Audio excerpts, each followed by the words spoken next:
మరి ఈ రోజు ఈ బడ్జెట్ లో క్రైమ్ డ్రగ్స్ నియంత్రణకు అనుగుణంగా రాజమహేంద్రవరంలో కొత్తగా పోలీస్ బెటాలియన్ మంజూరు చేయడంతో పాటు పోలీస్ శాఖకి 8,495 కోట్లు మంజూరు చేయడం అనేది ఒక శుభ పరిణామం అధ్యక్ష.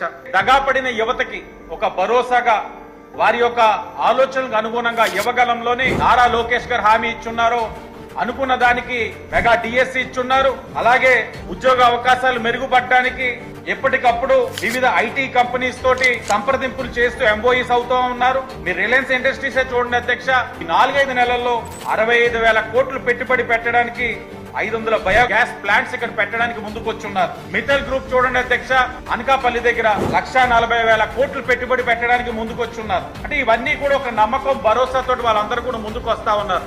కానీ గత 5 సంవత్సరాలు మీరు చూడండి, ఉన్న పరిశ్రమలే రాష్ట్రాన్ని వదిలి పారిపోయే పరిస్థితులు తీసుకొచ్చున్నారు. కాబట్టి ఈ 5 నెలల్లో కూటమి ప్రభుత్వం మీద ఒక